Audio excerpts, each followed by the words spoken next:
अस्सलामुअलैकुम वरहमतुल्लाहि वबरकातुहू। प्यारे बच्चों, इस्तकबाल है आपका हमारे यूट्यूब चैनल मौलाना आज़ाद स्कूल नादुरा में। मैं इरशाद अहमद ज़फ़र अहमद हाज़िर हूँ आपकी खिदमत में एक नए वीडियो के साथ। नेक्स्ट अगला टॉपिक है हमारा जज़री मिक़दारें।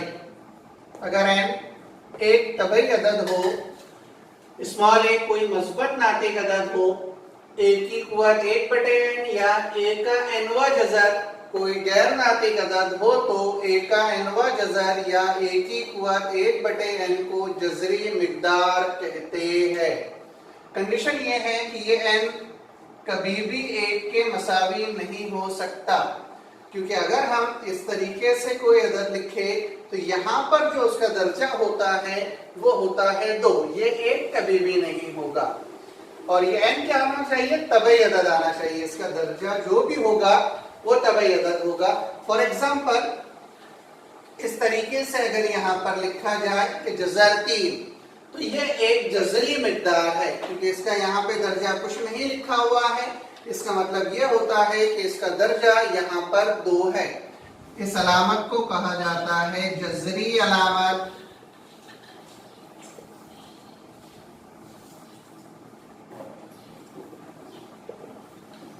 ए को कहा जाता है जज़री अदद और एन को कहा जाता है जज़री मिक़दार का दर्जा। ये 3 चीजें आपको याद रखना है कि जज़र के अंदर जो भी अदद आएगा वो हमेशा गैर नातिक अदद होगा, वो नातिक अदद नहीं हो सकता। मश्क 2.3 सवाल नंबर 1, ज़ैद की जज़री मिक़दारों का दर्जा बताइए। यहाँ पर हमें जज़री मिक़दार का दर्जा बताना है कि दर्जा कितना है। यहाँ पर ये 7 का तीसरा जज़र है तो इसका दर्जा हो जाएगा 3। ये 5 जज़र 12 लिखा हुआ है, ये 5 इस जज़र से थोड़ा सा दूर है, यहाँ पर नहीं लिखा हुआ है, इसलिए वो उसका दर्जा नहीं होगा। यहाँ पर कुछ नहीं लिखा होता है, इसका मतलब ये होता है कि वहां पर 2 लिखा हुआ है। ये 10 का चौथा जज़र, तो यहाँ पर इसका दर्जा हो जाएगा 4। फिर ये जज़र 39, तो इसका दर्जा यहाँ पे कुछ नहीं लिखा हुआ है। जब यहाँ पर कुछ नहीं लिखा हुआ होता है तब हम ऐसा समझते कि यहाँ पर 2 लिखा हुआ है।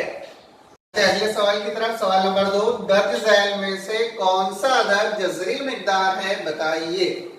अगर हम पहली एग्जांपल को देखें हमारी, तो पहला लिखा हुआ है कि 51 का तीसरा जज़र गैर नातिक अदद है, इसलिए हम लिख सकते हैं कि जज़री मिक़दार है। ये अगले सवाल की तरफ बढ़े तो 16 का चौथा जज़र, इसको हम लिख सकते हैं इस तरीके से कि 16 की कुव्वत 1/4।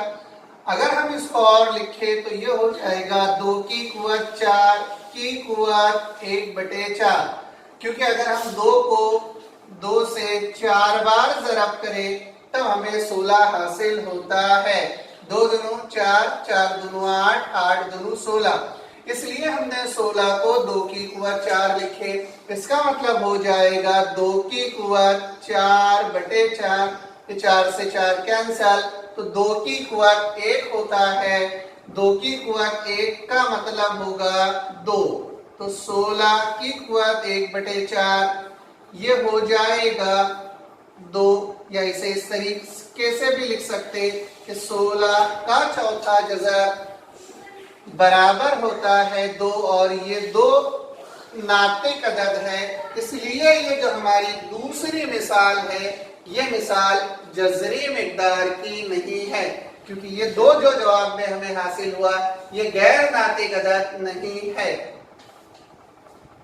ये 16 का चौथा जज़र, इसकी कीमत हमें हासिल हुई थी 2। ये जो 2 है ये गैर नातिक अदद नहीं है, इसलिए 16 का चौथा जज़र ये जज़री मिक़दार नहीं है। 81 का 5वां जज़र ये भी जज़री मिक़दार है, क्योंकि ये जो अदद है यहाँ पर हासिल हो रहा ये गैर नातिक अदद है। और 22/7 ये भी गैर नातिक अदद है, इसलिए ये भी जज़री मिक़दार की एग्जाम्पल होगी। अगले सवाल की तरफ, सवाल नंबर 3, दर्ज झैल जोड़ियों में से कौन सी जज़री मिक़दार की जोड़ी मुशाबा और कौन सी जोड़ी गैर मुशाबा है, पहचानिए। मुशाबा ऐसी जोड़ियों को कहा जाता है जहां पर जिस दो जज़री मिक़दार का दर्जा और जज़री अदद दोनों भी मसावी हो, उसे हम मुशाबा जज़री मिक़दार कहते हैं। मसलन P ऑफ जज़र ए और Q ऑफ जज़र ए, ये दोनों भी मुशाबा जज़री मिक़दार है, क्योंकि यहाँ पर जज़री अदद ए है, यहाँ पर भी जज़री अदद ए है, दोनों में जज़री अदद यकसा है। इसी तरह इस जज़री मिक़दार का दर्जा भी 2 है और इस जज़री मिक़दार का दर्जा भी 2 है। तो ऐसी जज़री मिक़दारें जिनके दर्जे और जज़री अदद दोनों भी मसावी हो, उन्हें मुशाबा जज़री मिक़दारें कहते हैं। बढ़ते हैं हमारी पहली मिसाल की तरफ। पहली मिसाल है जज़र 52 बराबर 52 को अगर हम मुख्तसर करें तो इसे लिख सकते हैं हम 13 चौक 52। जब हम इसके अज्जाए ज़रबी करेंगे तो हमें एक अदद ऐसा चाहिए जो कामिल मुरब्बा अदद हो। कामिल मुरब्बा अदद उस अदद को कहते हैं जिसका जज़रुल मुरब्बा हम मालूम कर सकते हैं। मसलन 1 का मुरब्बा होता है 1, तो 1 कामिल मुरब्बा अदद है। 4 कामिल मुरब्बा अदद है, उसका जज़रुल मुरब्बा 2 होता। इसी तरह 9, 16, 25, 36 ये तमाम आदाद कामिल मुरब्बा अदद है। तो ये 4 को अगर हम जज़र से बाहर निकालें तो इसका जज़रुल मुरब्बा जज़र 4 बराबर हो जाएगा 2 और ये जज़र 13 एज इट इज रहता है। तो दूसरा लिखा हुआ था 5 जज़र 13, तो ये हो गया 2 जज़र 13 और ये 5 जज़र 13, दोनों में जज़री अदद 13 है और दोनों का दर्जा 2 है। इसलिए हम लिख सकते कि जज़र 52 और 5 जज़र 13 जज़री मिक़दारें मुशाबा जज़री मिक़दारें हैं।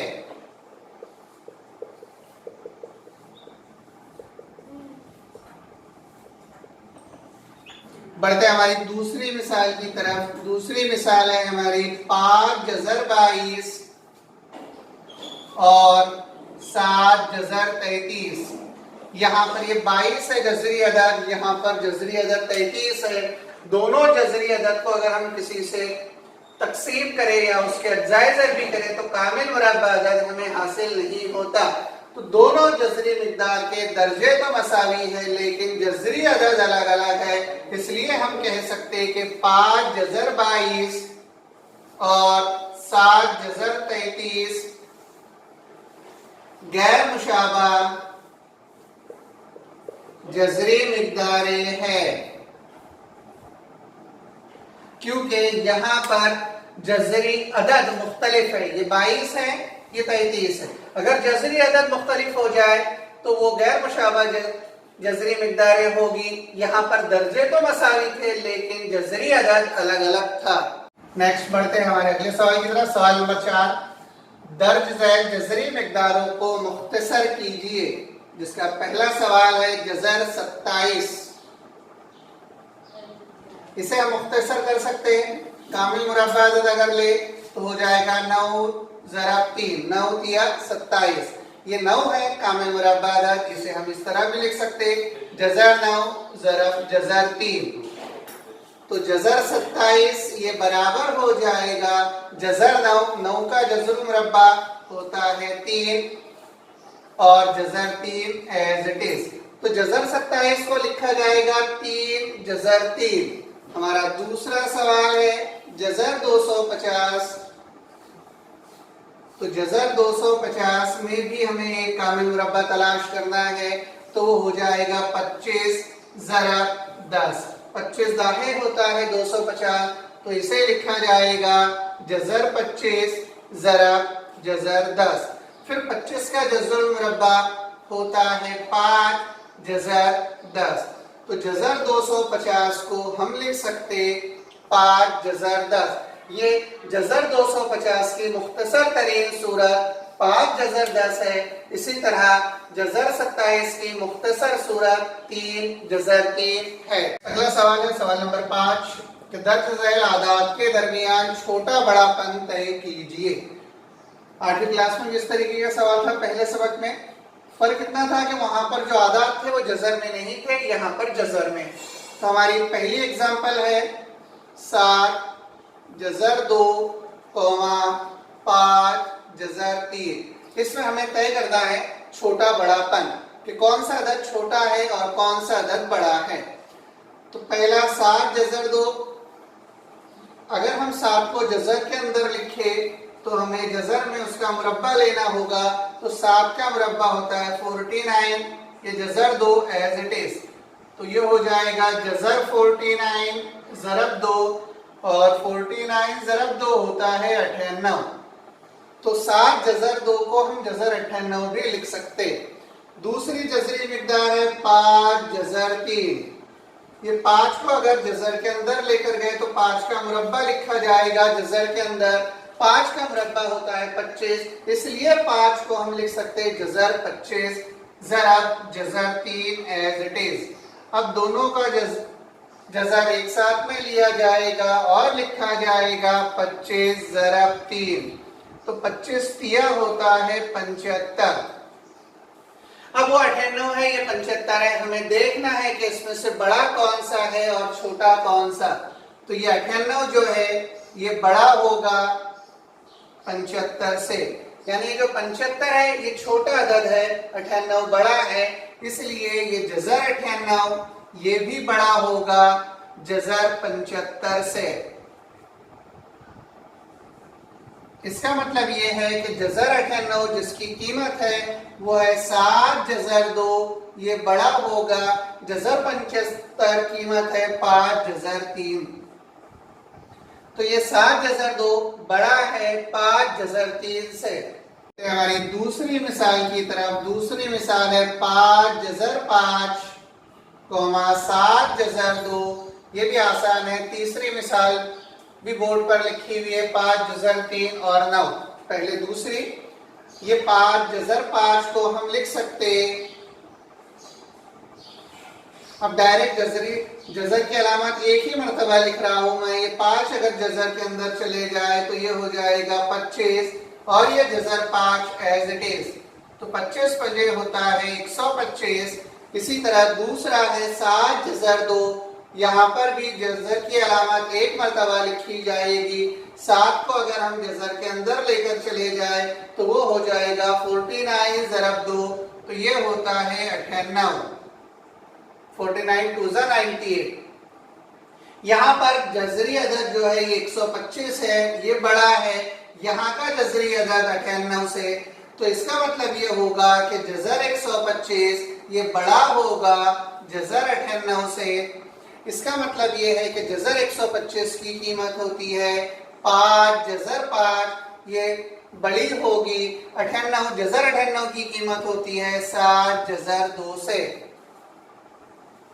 बढ़ते हैं हमारे तीसरे सवाल की तरफ। तीसरा सवाल है 5 जज़र 3 और 9। तो ये 5 जज़र 3, इसे हम लिख सकते जज़र 25 ज़रब 3, और 25 तिया होता है 75। तो 5 जज़र 3 हो गया जज़र 75। इसी तरह ये दूसरा अदद 9 है, 9 को अगर जज़र के अंदर लिखा जाएगा तो 9 का मुरब्बा 81 होता है, इसलिए इसे लिखा जाएगा जज़र 81। तो यहाँ पर ये 81 बड़ा है 75 से, तब हम कह सकते हैं कि जज़र 81 ये बड़ा होगा जज़र 75 से। इसका मतलब ये है कि ये 9 बड़ा है जज़र 5 जज़र 3 से। यहाँ पर इस एक्सरसाइज का 5वां सवाल कंप्लीट होता है। सवाल नंबर 6 मुख्तसर कीजिए। यहाँ से हमारा पहला सवाल है 5 जज़र 3 जमा 8 जज़र 3। इन दोनों में जज़र 3 कॉमन है, तो जज़र 3 को एक बार लिख लिया जाएगा, फिर 5 जमा 8 लिखेंगे हम। तो 5 जमा 8, 8 और 5 होता है 13, तो ये हो जाएगा 13 जज़र 3। जमा उस वक्त होगी जब जज़री अदद और जज़री मिकदार का दर्जा दोनों भी मसावी हो, तभी जज़री मिकदारों की जमा होती है। हमारा दूसरा सवाल है कि 9 जज़र 5 मनफी 4 जज़र 5 जमा जज़र 125। तो यहां पर जज़री अदद 5 है, तो इसे एज इट इज लिख लेंगे हम 9 जज़र 5। यहाँ का जज़री अदद भी 5 है, तो 4 जज़र 5, लेकिन यहाँ का जज़री अदद 125 है, तो इसको हम फैक्टर करेंगे, एक्साइजर भी करेंगे, तो ये हो जाएगा 125 ज़रब 5, 25 पंजे होता है 125। ये 9 जज़र 5 में से अगर हम तफरीक कर दें 4 जज़र 5, तो 9 में से 4 अगर हम तफरीक करें तो बचेगा 5, तो ये हो जाएगा 5 जज़र 5। ये 25 को अगर हम जज़र से बाहर निकालें तो ये हो जाता है 5, 25 का जज़रुल मुरब्बा, और ये जज़र के अंदर 5 एज इट इज। अब ये भी जज़री मिकदार का जज़री अदद और इस भी जज़री मिकदार का जज़री अदद दोनों भी मसावी है, इसलिए इन दोनों की जमा होगी 5 जमा 5 होता है 10, और जज़र 5 एज इट इज। तो इसकी जमा हमें हासिल हुई 10 जज़र 5। अगला सवाल, सवाल नंबर 7, ज़रब कीजिए और मुख्तसर कीजिए।